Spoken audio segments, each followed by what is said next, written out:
1월 21일 1968년 청와대 습격과 실미도 이야기, 보복의 어두운 그림자.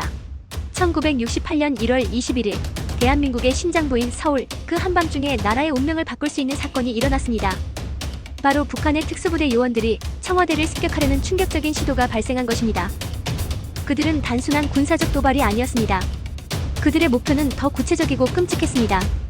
바로 대통령 박정희의 암살과 이를 통한 대한민국 정권의 붕괴였습니다. 그날 밤 서울의 하늘은 평소와 다르게 무겁고 긴장감이 흐르고 있었습니다. 당시 정부와 군은 북한의 침투 가능성에 대해 어느 정도 대비하고 있었지만 이런 규모의 작전은 전혀 예측할 수 없었습니다. 북한이 청와대를 목표로 하는 작전을 감행한 이유는 무엇이었을까요? 이 사건이 일어난 배경과 그것이 대한민국에 미친 여파를 되짚어보겠습니다. 1968년 한국전쟁의 상처가 아직 남아있던 시기, 북한은 여러 차례 도발적인 행동을 이어가고 있었습니다. 그리고 1968년 1월, 북한의 지도부는 대한민국의 심장을 위협하기 위해 철저히 준비된 작전을 실행에 옮겼습니다. 그들의 목표는 명확했습니다. 대한민국 대통령 박정희를 암살하고 이를 통해 혼란을 초래하며 북한이 주도권을 장악하는 것이었습니다. 이를 위해 북한의 124부대 소속 무장군 31명을 선발했습니다. 그들은 미리 서울을 정밀하게 분석하고 대한민국 내부의 정보와 인프라를 파악하며 청와대 침투를 위한 철저한 계획을 세웠습니다.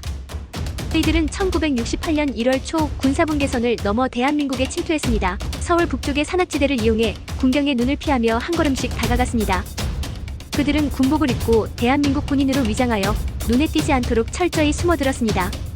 그들의 목표는 단 하나, 청와대에 잠입하여 박정희 대통령을 암살하고 이를 계기로 대한민국을 정치적 혼란에 빠뜨리는 것이었습니다. 다행히 1월 19일 경기도 포천의 한 주민이 의심스러운 군복 차림의 남자들을 목격하고 신고를 했고 대한민국 군경은 이를 즉시 인지하고 대응하기 시작했습니다. 1월 21일 북한의 특수부대 요원들은 청와대 근처 약 500m까지 접근했습니다. 이들은 청와대 근처의 교문을 지나 청와대를 향해 진격하며 공격을 시작하려 했습니다. 그들의 목표는 대통령이 있는 청와대에 침입하여 암살하는 것이었지만 상황은 급변합니다. 대한민국 군경은 이미 이들의 침투 경로를 파악하고 있었고 서울 곳곳에 군과 경찰을 배치하여 특수부대 요원들을 포위하기 시작했습니다. 긴박한 상황 속에서 북한의 요원들은 청와대 근처에서 군인과 대치하게 되었고 그들의 공격은 예상보다 빠르게 실패하고 말았습니다. 청와대 근처에서 치열한 교전이 벌어졌습니다. 북한의 특수부대 요원들 중 일부는 전투 중에 사살되었으며 일부는 스스로 자결을 선택했습니다. 그들은 임무를 수행하는 대신 전투 중에 죽음을 맞이하거나 자살하는 길을 택해야 했습니다.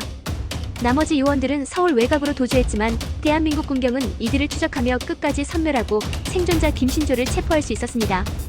이 과정에서 군과 경찰은 물론 민간인들도 큰 피해를 입었습니다. 결국 1.21 사태는 국가적으로 커다란 충격을 안겨주었습니다.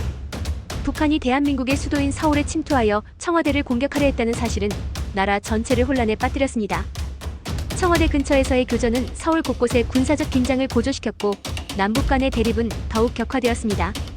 이 사건은 대한민국에 심각한 충격을 안겨주었습니다. 사건이 발생한 후 대한민국은 국가방어 체계를 강화하기 위해 즉각적인 대응을 시작했습니다. 사건 직후 군인의 전역이 6개월 연기되었고 군 경계태세가 강화되었습니다. 또한 민간 방위력을 강화하기 위한 조치로 향토예비군이 창설되었으며 북한 특수부대의 위장을 막기 위해 주민등록증 제도가 도입되었습니다. 신분 확인 체계가 강화된 것은 국가가 외부의 위협을 더 이상 강구할 수 없다는 강력한 메시지를 전달한 것이었습니다.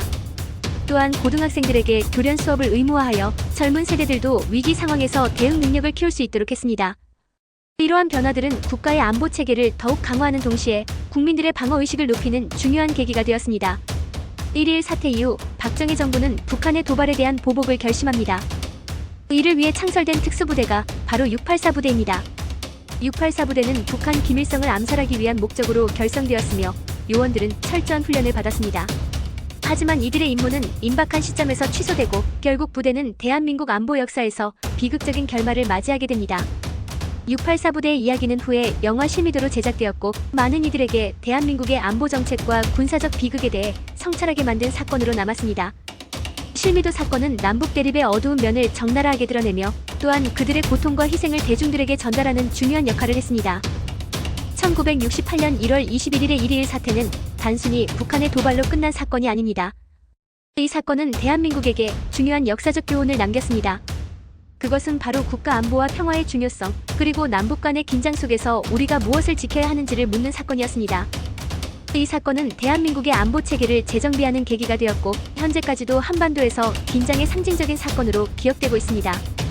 그날의 총성과 그 여파는 단순히 과거의 비극이 아니라 우리가 현재와 미래의 평화를 어떻게 지킬 것인가에 대한 중요한 질문을 던지고 있습니다.